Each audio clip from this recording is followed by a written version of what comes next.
নমস্কার, আনিশা মিডিয়া পেজের পক্ষ থেকে আপনারা সবাইকে স্বাগতম। আজ রাজনগর বরাক ব্রিজ ডিমান্ড কমিটির ডাকে এক সাধারণ সভা অনুষ্ঠিত হয়। তাই আপনারা ভিডিওটি স্কিপ না করে শেষ পর্যন্ত ভিডিওটি দেখতে থাকুন এবং গণ আওয়াজ তুলুন। আমি গণিগাম রাজনগর বরাক ব্রিজ ডিমান্ড কমিটির জেনারেল সেক্রেটারি মোহাম্মদ জিফর আহমেদ পল্লস্কর। আমরা বহুদিন থেকে মানে গত 2022 থেকে আমরা রাজনগর ফেরিঘাটের উপরে বরাক ব্রিজের লাগে আমরা বহুত দাবি দাওয়া পেশ করছি। প্রাইম মিনিস্টার থেকে চিফ মিনিস্টার মহোদয় আরও বিভিন্ন মানে হর্তাকর্তা তারা কাছে আমরা ডিমান্ড দিছি। ডিমান্ড দেওয়ার পরে আমরা মাস পাবলিক ডিমান্ড দিব, যেগুলো লাগে মানে আমরা এই ব্রিজ না তাহার লাগে দফারর মানে নদীর হফার প্লাস অফার যোগাযোগ ব্যবস্থা না তাহার লাগি তারা মানে দফারা মানুষ অফার তেফার যাইতে খুব প্রবলেম হয়। ফেরি যেটা এটা খুব রিক্সি, মানে ড্রাই সিজনও অ্যাপ্রোচটা খুব খাড়া। ড্রাই সিজনও মানুষ মানে স্লিপ করে নিচে পড়ে যায় সামান্য বৃষ্টি দিলে। আর এর ফলে মেডিকেল ইমার্জেন্সির সময় মানুষের খুব অসুবিধা হয় না, পুরো শর্টকাট রাস্তা না তাহার লাগি মানুষ খুব বেশি হইলে গিয়ে এফেক্টেড হয় না। প্লাস হলে আমরা হইল কি মানে দেশের সিকিউরিটি মানে নিরাপত্তার জন্য খুব গুরুত্বপূর্ণ জিনিস হলো ব্রিজ। কারণ হইল কি আমরা আসাম রাইফেলস প্লাস হইল কি আর্মি হেডকোয়ার্টার প্লাস বিএসএফের হেডকোয়ার্টার এখানে হইল কি শিলচরও দ্বারা হাসো। আর বাংলাদেশ বর্ডারও যাওয়ার লাগি মানে ইমার্জেন্সির লাগি মানে সিকিউরিটি কনসার্ন কোনো সময় যদি ফোর্স প্রেরণ করতে হয় কোনো শর্টকাট রাস্তা নেই। বৃষ্টি হয়ে গেলে কি মানে আমরা দূরত্ব বহুত কমে যাব। তো এটা লইয়া আমরা প্রাইম মিনিস্টার ডিমান্ড দিছি বা চিফ মিনিস্টার ডিমান্ড দিছি।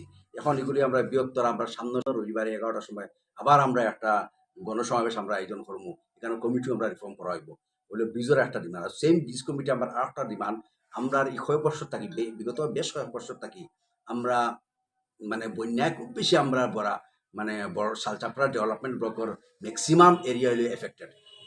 ইএনডি যেটা আছে মানে এমকে ডাইক প্লাস হইল কি বরাহ ডাইক যে কাগড়া ডাইক, এই ডাইকটা হইল কি প্রায় মানে ফাংশনলেস হয়ে গেছে কিন্তু ইনএফেক্টিভ। কারণ এটা হইল কি জায়গায় জায়গায় বহুত বাঙ্গা, এরপরে নিচা আর হইল কি এত অঞ্চলের মানুষের কোনো যোগাযোগের রাস্তাও নাই ওই ডেক ছাড়া।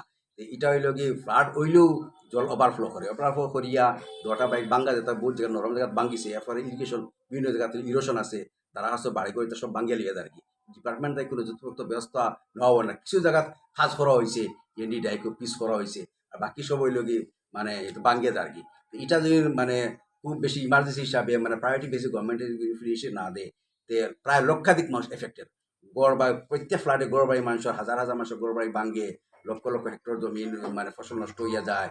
কিন্তু এটার লাগে হইল কি ইমার্জেন্সি বেসিস যদি গভর্নমেন্টে এটার প্রত্যেকটা হইল কি ইএনডি যদি প্রত্যেকটা এমকে ডাইক প্লাস হইল কি গাগরা ডাইকও কমপক্ষে 1 মিটার যদি উঁচা না করে প্লাস মানে মজবুত না করে আর প্লাস হইল কি জিও না করে যদি আপনার ব্ল্যাক টপিং বা মানে অল ওয়েদার রোডও লাগে সারা বছর চলাচল লাগি পিচ দেওয়া বা মানে সিমেন্ট ব্লকিং না করে আমরা এটা সমস্যার সমাধান হইতে এগুলোকে আমরা জোরদার দাবি কর্তৃপক্ষ করেছি আমরা রাখি। অতি কম সময়ে ধরুন রাজনগর ফেরিতে যদি ব্রিজ হয় তাহলে শিলচর যেতে ম্যাক্সিমাম হাফ অ্যান আওয়ার, এর বেশি না। প্রয়াত মাহমুদ হোসেন লস্কর সাহেব উনি একজন সমাজসেবী এবং কন্ট্রাক্টর ক্লাস 1 কন্ট্রাক্টর ছিলেন তৎকালীন যুগের। উনি নিজে নিয়ার লস্করকে বলেছিলেন যে আমাদের এখানে ফেরিতে একটি ব্রিজ করার লাগে। তখন উনি বলেছিলেন যে আপনারা একটা পিটিশন দিবেন। পিটিশন দেওয়া হয়েছে কিন্তু কাজের কাজ কিছুই হয়নি। এখনকার প্রজন্ম এটা নিয়ে বাস্তব রূপায়ণ দেওয়ার জন্য বারবার চেষ্টা করতেছে।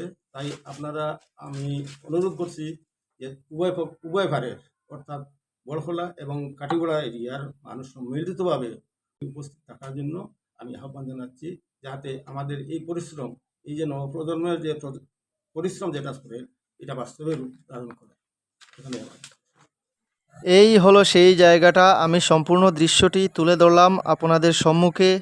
এবং আগামী রবিবার অর্থাৎ সেপ্টেম্বরের 1 তারিখে রাজনগর নার্সারি স্কুলে সকাল 11 ঘটিকায় বিশাল এক সভা অনুষ্ঠিত হবে। উক্ত সভায় আপনারা সবাই উপস্থিত থাকিবেন এবং আমার ভিডিওগুলা বেশি বেশি শেয়ার করবেন। যারা যারা আমার পেজটি ফলো করেন নাই আমার পেজটি ফলো করবেন।